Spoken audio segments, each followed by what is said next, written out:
माझे हरिले चित्त हरिले माझे हरिले चित्त हरिले माझे हरिले चित्त भार वित विसरले भार वित विसर भार विसरले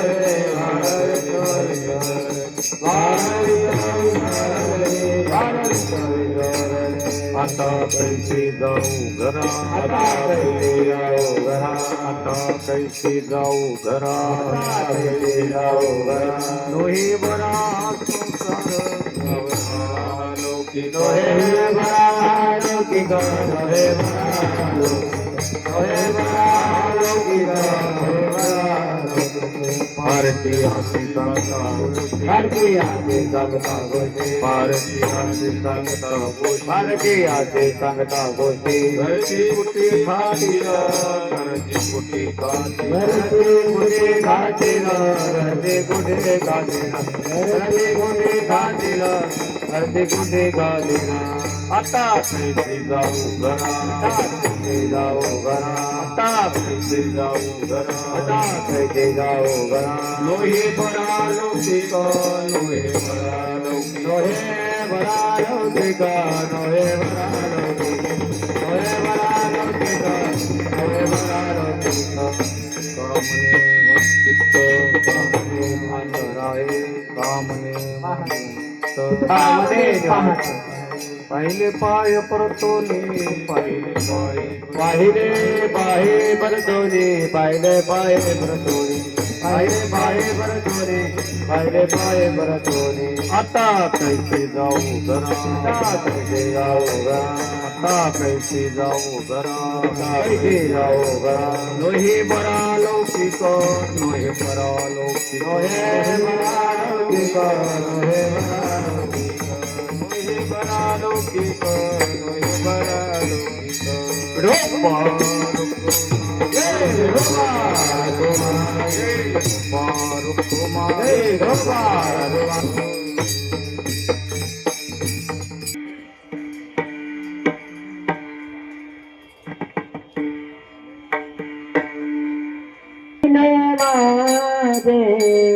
हरि दे सीता हरि दे हरि दे सीता हरि दे हरि दे सीता हरि दे हरि दे हरि दे सीता हरि दे माधे हरि दे सीता हरि दे माधे हरि दे सीता हरि दे माधे हरि दे सीता भारती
हरले माझे हरले चित्त भारवित विसरले भारवित विसरले भारवित विसरले माझे हरले चित्त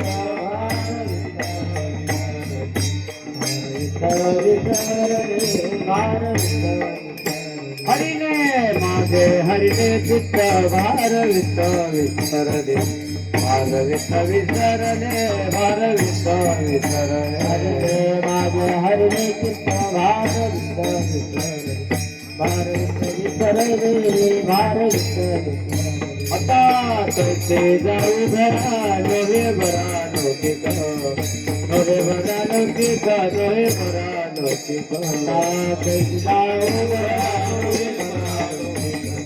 नवे बरा लौकिक आता कैसे जाऊ घरा नवे बरा लौकिक नवे बरा लौकिक नवे बरा लौकिक कैसे जाऊ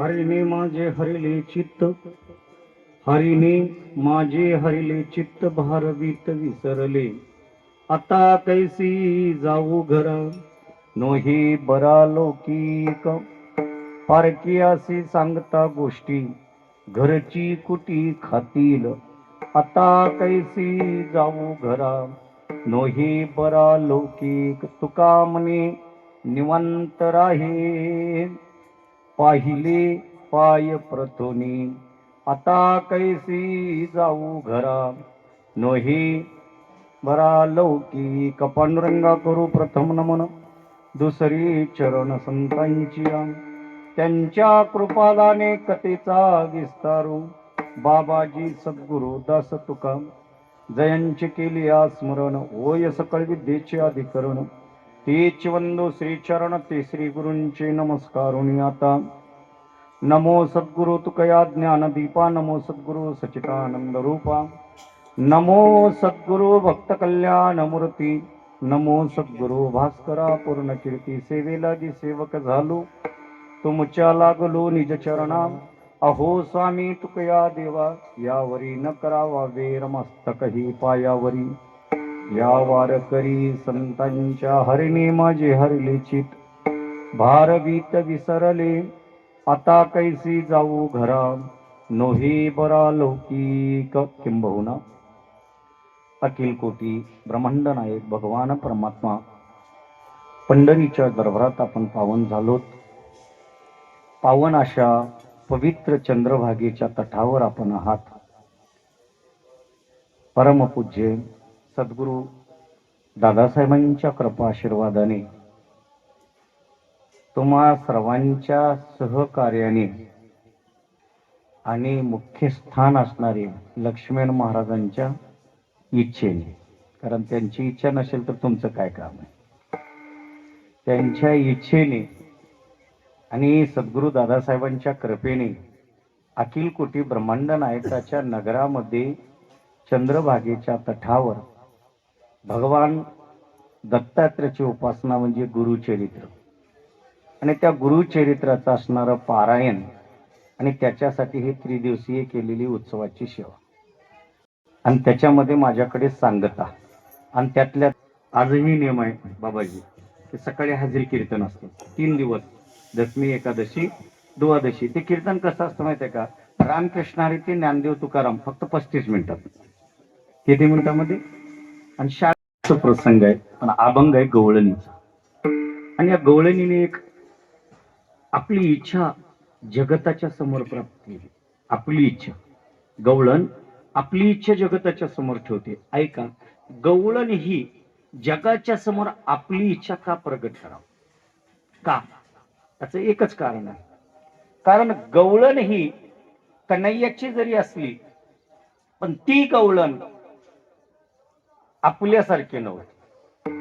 कारण आपण ही उपासना करतो, मी केव्हाही सांगतो महाराज, आपण उपासना करतो पण आपली उपासना बाह्य, आपली उपासना बाह्य आणि ज्या भक्तीमध्ये रमतात ना अंतर्भक्तीतून जमलेल्या ज्या गवळणी आहेत ना महाराज, ते बाह्य लक्षणाची उपासना कधी केल्या नाही. आणि आपण बाह्य, आपल्याला गंध चांगलं लागतं म्हणजे आपल्या भक्तीला बाह्य सोंग आले सांगण्याचं तात्पर्य. पण गवळण ही बाह्य लक्षणातली नव्हती. कारण गवळण तिला म्हणलेलं आहे, कोणाला आपल्याला गवळण म्हणली नाही. जिनं कायेनं, वाचेनं, मनानं, देहानं श्रीकृष्णाला अर्पण झाली ना, तिचं नाव आहे गवळण.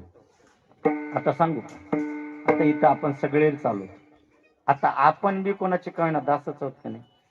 आपण आता इथलं बाकी सगळं आज कोणाचे दास आहोत? पांडुरंगाचे, बरोबर आहे. मग आता पांडुरंगाचे दास आपण आहोत. आपण सर्वांगाने दास आहोत का उग नावाने दास आहोत? बस तुमचं तुम्हाला कळले. आता मी खाली कशाला जाईल? कारण त्याचं दास होण्यासाठी सुद्धा लक्षण आहे. आपल्या अंतकरणामध्ये कायेनं, वाचेनं, मनानं आणि देहानं जोपर्यंत दास होत नाही तोपर्यंत त्याची प्रवृत्ती आपल्याला प्राप्त होत. त्याची प्रवृत्ती, कारण का गोपिकेचा आणि भक्ताचं एकच लक्षण आहे, फक्त रूपक गोपिक आहे. भक्ती करत असताना कोणत्या तत्वाची भक्ती केली पाहिजे हे गोपी आपल्याला शिकवते. आपण भक्ती करतो पण आपली भक्ती अंतकरणातली नसते. उगा विचार करा, आता पंढरपूरला आलात, दर्शन किती जण केलं? हा, 80% लोक केलं. त्याच्यातले काही जण केलं इमानदारीनं केलं का? उड्या मारूनच केलं. इमानदारीनं कोणी करत नाही. कारण मागले मागे मधल्यामध्ये दर्शन करून काही फायदा? लक्षण, कारण फायदा व्हावा कोणताही एका लक्ष, आपण पंढरपुरात आलो, फायदा व्हावा का घाटा व्हावा? या पंढरपुरातला फायदा काय माहितीये का? या पंढरपुरातला फायदा चंद्रभागेचं स्नान, पहिलं लक्षण. आता इथे किती जण केले चंद्रभागेचं स्नान? पक्क नाही, बरं आहे. थोडे बाथरूम आहेत, आमच्या इथं बाथरूम मध्येच करलेले. आणि दुसरी गोष्ट, त्या चंद्रभागेत कधीच शॅम्पू लावून घेऊन, कधीच लावून घेऊन महाराज. ज्यानं शॅम्पू लावलंय त्यानं पाप केला. का पाप केलं याचं कारण सांगतोय. कारण पंढरीत आल्यानंतर चंद्रभागेचं स्नान, आणि ते स्नान करत असताना साबणही लावू नये आणि शॅम्पूही नाही. तर साबण म्हणलेत महाराज, शॅम्पू लावायला काय परमिशन नाही बरं का? त्याचं एकच कारण सांगतो, कारण आपण त्याचे भक्त व्हायला लागलो आणि त्याची भक्ती करायला लागलो. त्याची भक्ती करत असताना त्याला आवडली पाहिजे का आपल्याला आवडली पाहिजे? त्याला आवडली पाहिजे. मग आपण जर इथं येऊन आपल्या चेहऱ्याकडे, आपल्या कपड्याकडे, आपल्या गंधाकडे, आपल्या माळाकडे आपण जर त्या आपल्यासारखं राहिलो तर त्याला आवडणार आहे का? नाही महाराज, कधी. आणि त्याला आवडायचं असेल तर चंद्रभागेचं स्नान का केलं पाहिजे? कारण जगात जेवढे तीर्थ आहेत सगळे तीर्थ येत आहेत महाराज. सकळ तीर्थ मध्यान काळी, सकळ एक नाही, जगात जेवढे तीर्थ आहेत तेवढे तीर्थ कुठे येतात? येती पुंडलिकाचे जवळ, करीती आंघोळी वंदिती. सगळे तीर्थ इथं पुनीत व्हायला येतात, इथं आपलं पाप धुतात, पुनीत होतात. मग आपण इथं साबण लावून आंघोळ केल्यानं चालतंय का? पण 80% लोक इथे येतात, पवायला चांगलं पाणी आहे म्हणतात, साबण लावून गुड्या मारतात. आणि एक दुसरी गोष्ट, इथं आल्यानंतर पुढे बोलतोय का, इथं आल्यानंतर एक टाइमचं जेवण चुकवलं तरी चालतं. बाप्पा महाराज तुमचं कीर्तन कोण ठेवलंय म्हणावं. एक टाइमचं जेवण चुकवलं तर चालतं, पण नगर प्रदक्षिणात चुकू. नगर प्रदक्षिणा इथली विधीच आहे महाराज. चंद्रभागे स्नान विधी तो हरिकथा, इथली विधी आहे. चंद्रभागेचं स्नान करणं, नगर प्रदक्षिणा करणं आणि मुखदर्शन करणं. दर्शनाला वेळ असेल तर जा, पण उड्या मारून जाऊ नका. असेल तर जा. आणि परमात्म्याचं नामचिंतन करणं, अशा पंचतत्वानं जर आपण त्याची उपासना केली तर त्याचे दास होत. आणि आपण असं नाही केलं दास होत नाही. ते गोपी सांगते, मी परमात्म्याशी कायेनं, वाचेनं, मनानं, देहानं, आत्म्यानं त्या परमात्म्याची दास झाली. आणि दास झाल्यानंतर त्याला पाहिल्यामुळे माझी वृत्ती अशी झाली की मला याच्यापासून बाजूला जाऊ वाटत नाही. का तुकोबारायचं का अभंग आहे तुम्ही बघा. पांडुरंग ध्यानी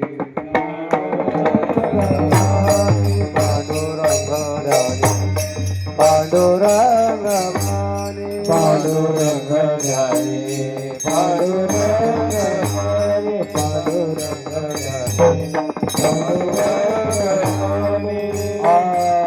जागृती स्वप्नी पांडुरंग जागृती स्वप्नी पांडुरंग पांडुरंग पांडुरंग माने पांडुरंग पांडुरंग माने जागृती स्वप्नी पांडुरंग जागृती स्वप्नी पांडुरंग पांडुरंग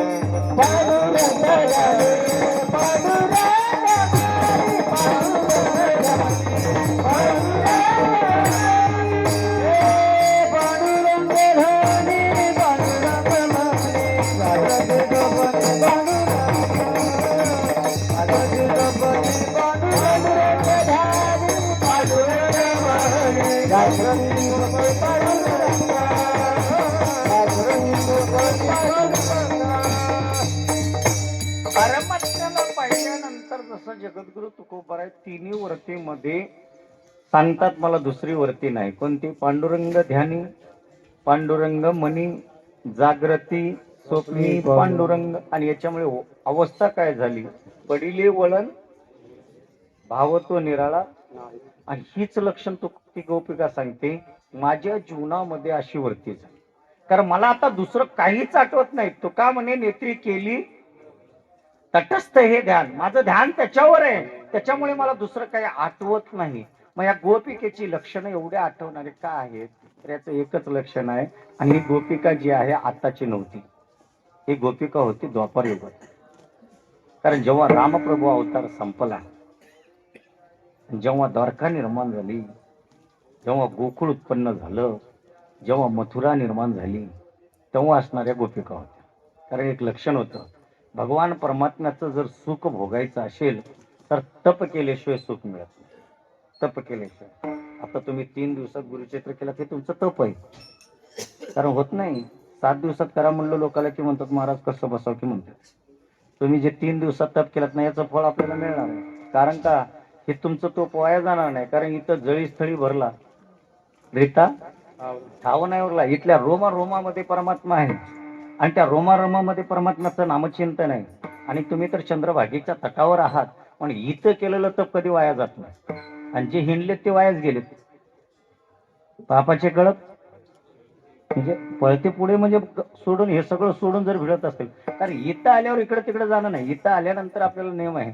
म्हणून जे तुम्ही तप केलात ना, हे तप कधी काय वाया जात नाही. कारण का? हे तप केल्याशिवाय फळ मिळत नाही. गोपिकेनं तप केलं, तप केले म्हणून त्यांना असणारं फळ मिळाला. आणि तप केल्यानंतरच फळ मिळत असतो. कारण मी अनेक वेळेस गोपी चरित्र सांगत असताना सांगतो की एक गोपी 10,000 वर्ष तपश्चर्या केल्या. किती हजार वर्ष? आपल्याला 10 मिनिटं बसणं होईना. आता मी म्हणालो की एक अर्धा तास केली तर माझं वाढू द्या बरं. कसं होईल? थांबणं होत नाही. आपल्याला 10 मिनिटं अधिक जमत नाही, पण 10,000 वर्ष तप केले. का? त्या परमात्म्याच्या ब्रह्मसुखाच्या प्राप्तीसाठी तप केलं. आणि तप केल्यानंतर त्या ज्यांनी 10,000 वर्ष तप केलं ते सुना म्हणून गोकुळात आल्या. ज्या 10,000 वर्ष तप केलं ते सुना म्हणून गोकुळात आल्या. जे 5,000 वर्ष तप केलं त्यांनी मात्र लेकी म्हणून जन्माला आल्या. आता कळालं असेल. जे लेक येते ते तिथं राहत नाही. कुठं जाते? बाहेर निघून जाते. म्हणजे आपल्या जिथे पती आहे तिकडे जाते. आणि जे सून म्हणून येते ते कुठं राहते? तिथंच राहते. तसं 10,000 वर्ष तप केलेल्या होत्या आणि ते त्या गोकुळामध्ये आल्या. आणि गोकुळामध्ये का आल्या? कारण तपश्चर्या केलेल्या असल्यामुळे त्याचं फळ भोगण्यासाठी आले. का? येथे उपकारा, इथं केवळ उपकार करण्यासाठी, भक्तीचं सुख लुटण्यासाठी इथं त्या गोपिका गोकुळामध्ये आल्या. आणि गोकुळात आल्यानंतर जो परमात्मा अवताराला आला, त्या परमात्म्याचं लक्षणच आहे की परमात्मा केवळ सुख देण्यासाठी इथं आला, दुःख देण्यासाठी नाही. गोकुळेच्या अंतपार नाही कारण गोकुळातल्या लोकाला सुख देण्यासाठी परमात्मा अवताराला आला. आणि जेव्हा परमात्मा आला ना, ज्यांनी तप केले त्यांनी तिथं आले. आता उघड सांगू का? सांग म्हणजे सांगतो. आता आपलं कृष्ण म्हणजे लक्ष्मण महाराज, उदाहरण पटवलं नाही तर तुम्हाला कृष्ण म्हणला का म्हणशाल. तुम्ही जर इथं जागा घेतली नसती तर हे आले असते का? आता हे तर बाबा फडक कवा बघतील तर त्या फडावरच राहत होता. पण आज हे तुम्ही सगळे तिकडेच राहत होते, पण आज इथं कशामुळे आले?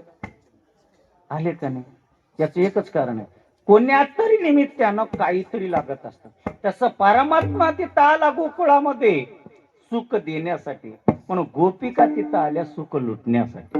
आणि जेव्हा सुख लुटायला लागल्यानंतर एवढं ब्रह्मसुख त्या गोपिका लुटायला लागल्या. कारण एक लक्षण आहे, त्या गोकुळामध्ये गोपी भक्ती सुखाला पूर्णत्व आहे का नाही याचं पहिलं परीक्षा केली जायची. आपल्या इथं ते नाही, पण त्या गोकुळात नियम होता. गोपी गीतामध्ये वर्णन आहे, लग्न लागलं, वरात आली. आता बी आपली वरात गावात लग्न मंगल कार्यात जर लागलं तर आपण नवरा नवरी डायरेक्ट घरला घेऊन जातो का? कुठे घेऊन जातो? आपल्या गावच्या हनुमान मंदिर, ज्या मंदिर असेल तिथं घेऊन जातो आणि तिथून आपण वरात काढतो. हे पहिली प्रथा आहे बरं का, आताची नाही. फक्त फरक लागले तेव्हा कसं करत होते, परीक्षा म्हणून जात होते, आता डीजे म्हणून चालले. पण पहिले तसं नव्हतं, तिथं परीक्षा नाही महाराज. त्या गोपिकेचं लग्न झाल्यानंतर ती गोपी भक्ती सुखाला पूर्णत्व सुख भोगू शकते का नाही याची परीक्षा केली जायची. आणि ती परीक्षा करत असताना कसं, सीमेवर गोपीचं रथ आलं लग्न करून की तिला उतरायचं, तिच्या हातावर दीप लावायचा. काय लावायचं? दीप लावायचं. दीप म्हणजे कळतं ना, दिवा लावायचा. आणि पहिले काय हे खापराचे दिवे नव्हते. कोणते दिवे होते? पिठाचे. ते दिवा लावायचा, तो हातात द्यायचा आणि त्या गोपीला सांगायचं, जोपर्यंत कन्हैयाचं मुख बघून घरला येईपर्यंत हे जर दिवा विजला तर तू आमची, आता व्हावं तसं, तू आमची नाहीस. हे सरळ तिथलं बोलणं होतं महाराज. म्हणून हातावर दिवा लावायचा आणि तिला द्यायचं, घेऊन जा म्हणायचं. तिनं म्हणाय निघायची महाराज. फक्त एकच म्हणायची, विजू नकोस बापू, विजू नकोस. त्या दिव्याला प्रार्थना करायची. आणि तिथं गेल्यानंतर राजवाड्यामध्ये नंदाच्या ज्यावेळी जायच्या आणि गेल्यानंतर असं दीप लावलेलं त्या कन्हैयाला पाहिलं ना, त्या कन्हैयाला पाहिल्याबरोबर त्या प्रकाशामध्ये तो कन्हैया यांची भक्ती आपल्या संग घेतली. आणि दिवा जोपर्यंत आहे तोपर्यंत त्याला पाहायचे. आणि पाहिल्यानंतर त्याच्याशी एकरूप झाली, मग ती गोपिका तिथं राहण्याशी सुच्छ होत होती. कारण भक्तीमध्ये एवढी तत्व परीक्षा होती. आणि ती परीक्षा केल्यामुळे अवस्था अशी होती की त्या गोपिकेनं कन्हैयाला असं दीप घेऊन गेली आणि गेल्यानंतर थांबली. थांबल्यानंतर असं ते सासू म्हणायला लागली, लोक म्हणायला लागले, चला चला आता चला म्हणत असताना तिने सांगितली, मी यायला तयार आहे, पण माझी अवस्था काय झाली. अभंगाच्या पहिल्या चरणात, हरिणे माझे हरिणे चित्ते, हरिणे माझे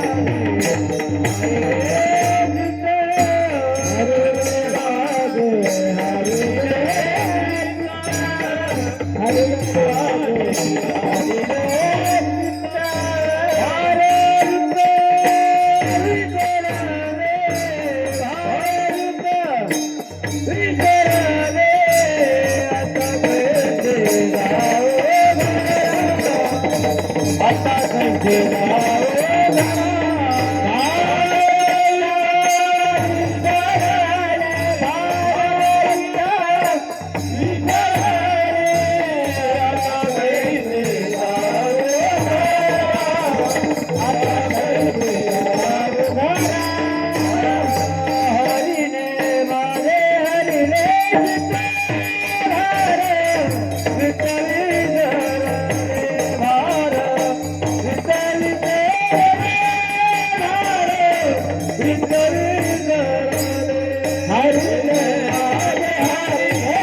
बहार वीत विसरले. आणि ती म्हणायला लागली, आता मी परमात्म्याला पाहिले आणि पाहिल्यामुळे माझी अवस्था काय झाली. त्या परमात्म्याला दीप घेतली, डोळे भरून त्याला पाहिले आणि पाहिल्यानंतर तिचं मन तिथून निघणार. न निघत असल्यामुळे लोकांनी पाहायला लागले, म्हणजे हिनं काय येत नाही, आणि काय येत नाही म्हणून तिने हलवलं. म्हणे चल ना. हा तिनं म्हणे चल बरोबर आहे, पण माझं इथं आता झालं म्हणे बाजार. काय झालं? हरिणे माझे हरिणे चित्त हरिले चित्त. माझं चित्त जे आणि हारलंय, आता इथून यावं असं मला वाटत नाही. कारण मी जे तपश्चर्या केली त्या तपश्चर्याचं फळ मला मिळालंय. माझ्या परमात्म्याने मला काय केलेलं आहे, कायेनं वाचेनं मनानं देहानं जे मी तपश्चर्या केली त्याचं फळ आज असं झालं की मी त्याला पाहिले आणि पाहिल्यानंतर आता मी कोण आहे याची मला आठवण नाही. असो ऐसा कोठे आठवची नाही आणि देहीच विदेही भोगू दशा. कारण मी आहे कुठं याचं मला भान नाही. का भान नाही? कारण त्यानं मला हरलं म्हणजे तसं नाही, त्याने माझं मन काढून घेतलंय. आणि माणसाचं मन जर हरलं ना, माणसाला काहीच कळत नाही महाराज, आपण कुठं हे सुद्धा भान लागतं. आणि न भानात असल्यामुळे योगायोगानं ती गोपिका आणि ज्यावेळेस अशी थांबली ना, तर दुसरीने विचारलं, अगं झालंय काय? त्यावेळेस तिने सरळ सांगितलं, काही झालं नाही. हरिने माझे हरिले चित्त भारवीत विसरून गेले मी, आता कैसी जाऊ घरा नोहे बरा लौकिक. आता मी घरला कसं जाऊ हे मलाच कळत नाही. पण तिनं एक विचारायला लागली, तुला घरला का जावं वाटत नाही? आता तुझा संसार पाहणं आणि तुला आता प्रपंच करणं आहे, तुला जाऊ वाटत नाही का? तिनं म्हणे, संसार माझ्यासाठी नाही, कारण संसार जळाला आता या दीपेच्या अग्नीमध्ये जळाला. पण मी जर खरं तुम्हाला सांगितलो तर ते माझं खोटं वाटेल म्हणे पारकी अशी सांगता गोष्टी आणि घरची कुटी खाते. घरचे खातील ना महाराज. हे काय खातील माहित आहे का? मी या लाल्याला पाहिलं, मी या कान्याला पाहिलं, यानं माझं मन मोहील केलंय, आता मला दुसरं काही आवडणार गेलंय, यानंच आवडतंय असं जर सांगितलं कोणाला तर कसं वाटेल महाराज? दुःख वाटेल ना. म्हणून ती म्हणली, पारकी असे सांगता गोष्टी घरची कुटी खातील. आणि एवढ्यावर ती बसली नाही, तर ते पुढे जगाला सांगत असताना अभंगाच्या शेवटच्या तुका म्हणे निवांत राहे, तुका म्हणे निवांत राहे, तुका म्हणे निवांत राहे, तुका म्हणे निवांत राहे, तुका म्हणे निवांत राहे, तुका म्हणे निवांत राहे, तुका म्हणे निवांत राहे, तुका म्हणे निवांत राहे. पाहता पाहे तार करी, पाहिले पाहे तार करी, आता तेच जाऊ घर, आता पाहिले पाहे परभणी, पाहिले पाहे परभणी, आता कैसी दारू धरा, आता कैसी दारू धरा. हे धराले एक लोणी भराला,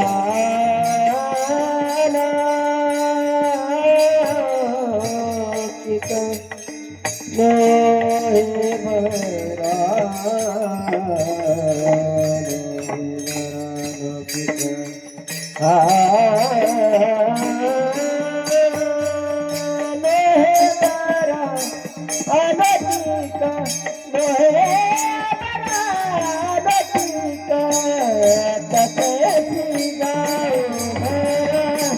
आता ते जाऊ घर,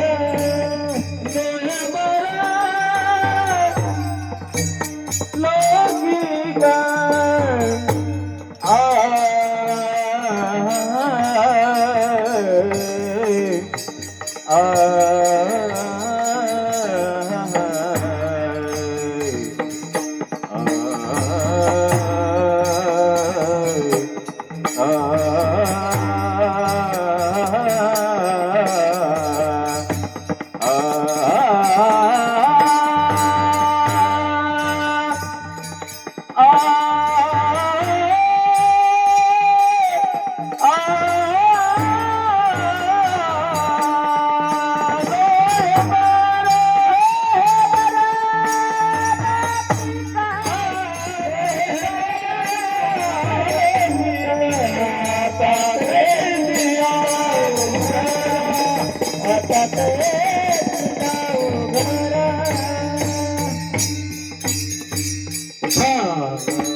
ज्ञानेश्वर माऊली ज्ञानदास माऊली ज्ञानेश्वर माऊली ज्ञानेश्वर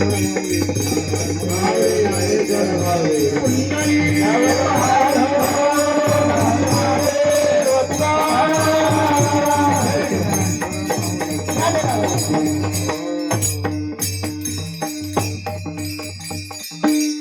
ज्ञानोबर तुम्ही 1.5 दिवसाचा सप्ताह केला तरी काला करावा लागतो. तुम्ही 3 दिवसाचा सप्ताह केला तरी काला करावा लागतो. जेव्हा विना थांबतं ना, विना बसवण्यासाठी काला करावा. का? तुम्ही अनेक कथा करा आणि एक कीर्तन श्रवण करा, पण कन्हैयाच्या चिंतनाशिवाय काला होत नाही. का?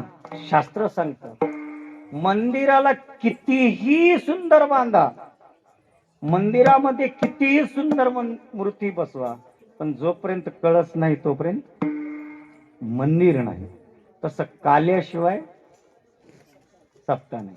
म्हणून 1 वर्षाचा जरी सप्ताह असेल तर कन्हैयाचा आहे, 41 दिवसाचा सप्ताह असेल तरी काल्याचं कीर्तन आहे, आणि आपलं 3 दिवसाचं आहे, त्रिदिवशीय आहे.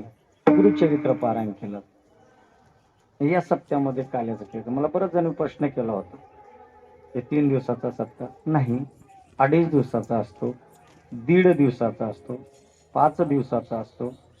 आपल्या जीवनामध्ये 1 वर्षापर्यंत आपण सप्त्य करू शकतो, पण त्या सप्त्याची सांगता कन्हैयाची. आणि कन्हैयाची असल्यामुळे आज कन्हैयाचं जीवनचरित्र पाहिलं पाहिजे, पण आपल्याला वेळ अपुरा आहे. आणि वेळ अधूर असल्यामुळे मी तिकडं जात नाही. मी कन्हैयाला जन्माला आणलं. फक्त ऐका, कन्हैयाचं चरित्र का परत परत ऐकावं एवढंच सांगणार आहे मी, जास्त सांगणार आहे. याच्यासाठी ऐकावं की या कानानं जर आपण पाप केलो असेल तर ते पाप केवळ कन्हैयाचं चरित्र ऐकूनच जात, अन्यथा जात नाही. काही पाप आहेत आपल्याला, वाचिक, मानसिक, कायिक, हे जे पाप आहेत हे प्रत्येकाचं पाप जाण्यासाठी वेगवेगळं लक्षण आहे. भगवंताचं नामचिंतन केलं तर वाचेचं पाप जात, डोळ्यानं भगवंताची मूर्ती पाहिलं नेत्र पाप जातं, आणि कानानं जर कन्हैयाचं चिंतन ऐकलं तर आपला सर्व पापाची मुक्ती होते. काय बघा, गो ऐका रे कान माझ्या विठोबाचे नाव, कारण माझ्या परमात्म्याचं नामचिंतन ऐका. आणि चिंतन काय का, तुमच्याकडून कळत न कळत झालेले पाप असतात, म्हणून त्या पापाची नाश होण्यासाठी कन्हैयाचं चरित्र. का कन्हैयाचं? कारण कन्हैया हा भक्तिमय आहे, कन्हैया हा प्रेममय आहे, आणि कन्हैया हा मोक्ष देणारा आहे. 3 गोष्टी. दुसरीकडे नाही. कुठं प्रेम असेल तर भक्ती नाही, भक्ती असेल तर मोक्ष नाही, आणि मोक्ष असेल तर तिथं वच्छलत्व नाही. पण लाल्यापाशी ते सगळ्या गोष्टी आहेत. म्हणून कन्हैयानं याच्या सिद्धांत देत असताना एकच लक्षण सांगतो, ऐका. कन्हैया हे ब्रह्मसुख देण्यासाठी आपल्या कमरेतला पावा काढला. बस, आपल्या कमरेचा पावा काढला. केव्हा? जेव्हा गोकुळातल्या सगळ्यांनी ढकलून दिले त्याला, आईनं गाई राखायला वाट लावून दिलं, सगळ्याच्या वैतागानं आईनं सांगितलं आता गोकुळात राहू नकोस, तू निघ गोकुळातून, वृंदावनात जा. वृंदावनात आले आणि वृंदावनात गायी चारायला.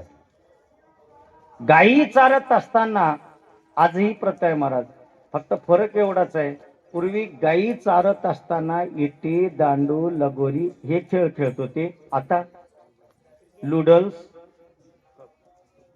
मोबाईलवर, बरोबर. नाही जमलं तर बावन, हा पत्ते मी कशाला 52 द्या म्हणतो. हा, आता हे खेळ सुरू झाले, पण पूर्वी ते खेळ नव्हते. इटी, दांडू, लगोरी, क्रिकेट हे खेळ होते. आणि हे खेळ खेळत असताना हे खेळ काय खेळायचे? गायी राखत राखत आपलं शरीर ही मजबूत राहावं, आपलं शरीर ही मजबूत राहावं, आपल्यालाही कुठले रोग होऊ नयेत म्हणून हे खेळ खेळायचे. आणि हे खेळ खेळलं की राहतेही महाराज. बघा तुम्ही, जे खेळाडू आहेत त्यांचं शरीर कसं राहतं? मजबूत. आणि आमच्यासारखंच उगं बसून बसून खाऊन खाऊन रोगाला आमंत्रण, बरोबर आहे का नाही? म्हणजे मजबूत खेळ खेळतात त्यांचं शरीर निरोगी राहतं, म्हणून खेळ खेळायचे. आणि हे खेळ खेळत असताना दोन भाग करायचे, म्हणजे दोन गट पाडायचे. एक गट बळीराम दादाचा आणि एक गट कन्हैयाचा. एक दिवस योग असा झाला, कन्हैयाचा गट डाव खेळायला लागला. त्यावेळेस एक दिवस सगळे गोपाळ म्हणले, कान्या आज तू खेळ खेळायचं नाही का? सगळ्यांनी असणार दररोज गायी राखलेत, आज तुझी बारी आहे, आज गायी तू राख, आम्ही खेळ खेळणार. कन्हैया म्हणायला लागला, ए तुम्ही असणार गायी राखायची गरज नाही आणि मीही राखायची गरज नाही, मी सगळ्या असणार काम करतो पण मी खेळतो. त्याने म्हणले बघ चुकले, आणि त्याने सांगितलं माझी जिम्मेदारी. हे बघ म्हणे आमच्या गायी बरी आहेत, सोडले की इथंच थांबतात म्हणे, पण तुझ्या गायी लय ओढाळ आहेत म्हणे. कानोबा तुझ्या गायी ओढाळ रे. तुझ्या ओढाळ हा, कारण तुझ्या ओढाळ गायत नाही म्हणायचं नाही, म्हणत बसल्यावर वेळ जाते, माझ्याकडे लोक बघतातच टकमक, म्हणून मी म्हणणारच नाही, फक्त मला खेळायचं आहे. आणि ओढाळ आहे तू माझा ऐक. लाल्या म्हणला काळजी करू नका, मी सगळ्या वेळ येतो. आणि योगायोगानं खेळ खेळायला लागले, वेळ झाली. गोपाळ म्हणले लाल्या आता खेळ मोड. त्याने म्हणले का? हे बघ आता लागल्या म्हणे भूक, आणि आता गाडी सुटायची वेळ झाली, आता मोड तुझं खेळ. आता लोक लई लको सांगूस म्हणे, आता मोड खेळ. मोड म्हणल्यानंतर त्याने म्हणले काय हरकत नाही, थांबलं खेळ. म्हणले पण अरे पण गाईला बोलव ना, आता आपल्याला जेवायचे, सगळ्या गाईला जमा कर, जा म्हणे तू. त्यानं म्हणलं मी जाईना. मग काय करा? सगळ्याला सांगितलं मी इथूनच सगळ्या गाई बोलवतो. आणि कन्हैयाला सगळ्या गोपाळांनी विचारलं आता काय करा? काय नको, मला असं उंच करा म्हणे. उंच करा म्हणल्यानंतर सगळ्यांनी आपल्या घोंगड्या जमा केल्या, जसं आपण आता वळकट्या जमा केलो, बरोबर आहे ना? सगळ्यांनी घोंगड्या जमा केल्या आणि एक घोंगडीवर दुसरी घोंगडी, दुसऱ्यावर तिसरी, तिसरीवर चौथी, अशी ठेवत ठेवत ढीग केलं. आणि त्याला म्हणले लाल्या काय आता मला वरे चढवा म्हणे. आणि वरे चढवा म्हणल्यानंतर याला वर चढवलं, मला सगळ्याच्या घोंगडीवर उंच ठिकाणी ठेवल्याबरोबर नाथराय म्हणतात गड्यानो राजा किरे झाला आणि देव सिंहासनी बैसला. आणि देव बसले. हे लाले आता काय करणार? नाही मी बसणार नाही म्हणे, मी उभा टाकणार आहे, मला जरा जरा. उभा टाकलं परमात्म्याने. उभा टाकल्याबरोबर मग गोपाळाने म्हणले अरे इथं उभा टाकू नकोस, गाई दूरवर गेलेत, बोलव ना. तेच काम करायला म्हणे. भगवंताने उभा टाकला आणि उभा टाकून आपला उजवा पाय डाव्या पायाला आला. त्रिगुंडा थान मांडून घे माय. तर असं त्रिगुंडा झाला, ठाण मांडलं. आणि मांडल्यानंतर कमरची असणारी मुरली काढला, ओठाला लावला. आणि ओठाला लावल्यानंतर परमात्मा सगळ्याला सुखी करणार होता. माझा शब्द नीट आहे का? माझा शब्द तोच आहे ना, अभंग माझा तोच आहे. परमात्माला सगळ्याला सुखी करायचं होतं, म्हणून परमात्म्याने ओठामध्ये मुरली धरली आणि तो वाजवायला सुरुवात केली. तुझ्या मुरलीची ध्वनी बस. एवढी सुंदर, किती सुंदर, मधुर मधुर वाजवितो वेणू. कारण तो वेणू वाजवला आणि वेणू वाजवल्यानंतर योग असं झालं, या लाल्याच्या गाया लई दूर गेल्या होत्या. आता एक एक पंढरपुरातच असतील, तुझ्या गाई दूर गेल्यात, ओढव ओरडव म्हणल्यानंतर जोरात मुरली मारली. मारल्यानंतर योग असा झाला, ते मुरली अशी मारली होती महाराज की गायी पळत यायला लागल्या. गायी तर पळत यायला लागल्या, याच्यात नवल नाही, पण गायीच्या मागे हरण आणि हरणाच्या मागे वाघ आणि पळत निघाली. गोपाळाने बघितलं लाल्या गायी तरी येवलेले, त्याच्यात नवल नाही, पण पुढे बघ. गोपाळाने बघितलं, गोपाळ म्हणले यांना काहीतरी चमत्कार दाखवलं पाहिजे. आणि चमत्कार म्हणल्यानंतर काय झालं माहिती आहे का? अरे काय झाले देवा बघा बघा म्हणताना योग असं केलं, गायीवरून जंप मारून हरणं पुढे आली. कारण हरणाची उडी मोठीच ना, आणि ही पुढे आली, याच्यात नवल नाही. हरणं उडी मारल्याबरोबर वाघ त्याच्यावर पुढे आली. आणि वाघ आल्यानंतर गोपाळ म्हणले लाल्या ते का शिवना शिवणी खेळाले म्हणे, हे का शिवना शिवणी खेळाले बघ ना. त्यानं म्हणलं ते बघू नका, पुढे कोण आहेत? वाघ आहेत. मग ते गोपाळ म्हणले देवा ते आम्हाला खातील, तुम्हाला कशाला खातात म्हणे. त्यांचंच वैर त्यांच्या जोड राहिलं नाही, सरळ वैर भाव विसरून. कारण त्यांनी वैर भाव विसरला, आपण कोण आहेत हे विसरून गेले. कशामुळे? केवळ त्या कन्हैयाच्या प्रेमामुळे. मला शब्द कोणता सांगायचा आहे? प्रेमामुळे. त्यांनी प्रेमानं मधुर वाणीवर त्या असणारी मुरली वाजवली आणि व्याघ्रांबर पुढे, त्याच्या पाठीमागे हरणं झाले आणि त्याच्या पाठीमागे गायी झाल्या आणि निघाले. एक गोपाळ असा बघितला, लालो आता काय झालं? मागे बघ म्हणे फिरून. पाठीमागे फिरलं, गोकुळातले लोक निघाले ना महाराज. गोकुळातले लोक निघाले. लाल्या म्हणला झालं काय? बघ ना म्हणे ते गोकुळ सगळं निघाले ते बघ. बघ म्हणल्यानंतर एक पेंद्या होता जवळ, त्याने म्हणले हे बघ लाला, आपल्याला या वृंदावनात वाट लावणाऱ्या येणीच आहेत आणि यांना इथं कशाला येऊ दिलं? ते आल्याबरोबर जा विचार बरं का, आल्याबरोबर जा विचार. जा विचार म्हणल्यानंतर लाल्या म्हणला येऊ दे, पण येण्यामध्ये फरक पडलं. मुरली गावात गेल्याबरोबर सासू सुतंत्र, सासू आता नाही तवा, आता परतंत्रच झाली. सासू स्वतंत्र, लेक तिच्याहून स्वतंत्र, पण सून परतंत्र. सासू मुरलीवर कानावर मुरली आल्याबरोबर घरातलं कामधंदा सोडला आणि ती निघाली. ती निघाल्याबरोबर आई, मुलगी म्हणली आई कुठं चाललीस? चालले ग म्हणे लाल्याकडं. तिनेही निघाली. सोनबाईला वाटायला लागलं मी बी निघावं, आणि तिने निघाली. पण विचारू कोणाला म्हणे? मालकीन गेली पुढे, आणि गेली म्हणून तिने निमित्त केली. भरीला विलंडोनी करी घट मी सपानयाची गोविंदाची तर चाले जडजडा संडोनी वाट. आणि तीही आली. आल्यानंतर सगळे आल्या. आल्याबरोबर सगळ्यांनी जवळ आली. आल्याबरोबर लाल्या म्हणला ए तुम्हाला इथं कोण बोलवले?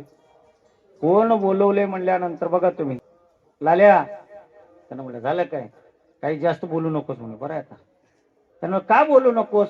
तुम्ही मला गोकुळातून बाहेर काढणाऱ्या तुम्हीच, तुमच्यामुळे माझ्या आईनं मला बाहेर काढलं. मी आता रन्नावनात आहे, मग तुम्ही इथं आलात का? त्यांनी म्हणलं आम्ही उगा आलो नाही, तुझ्या मुरलीची ध्वनी अकल्पित पडले विवळ झाले अंतकरणी. घरधंदा बस एवढंच. मी घरधंदा हरीने माझे भारवीर.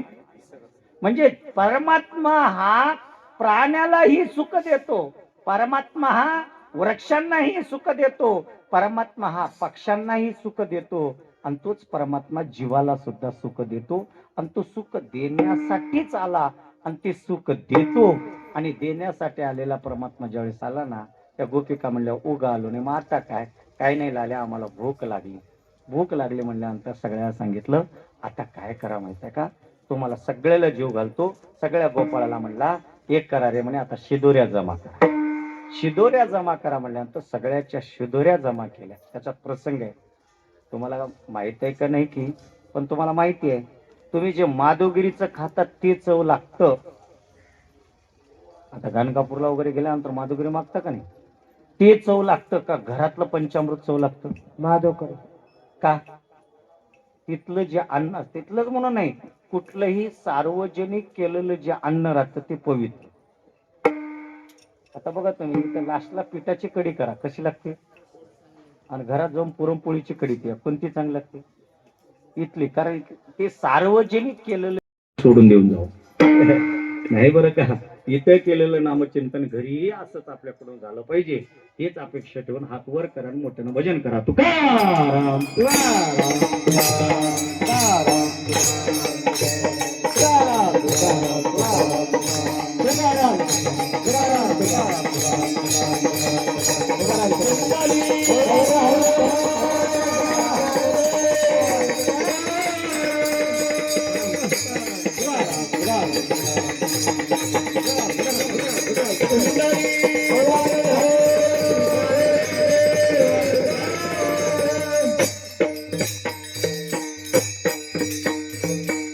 ना बघा कुंडा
प्रकाश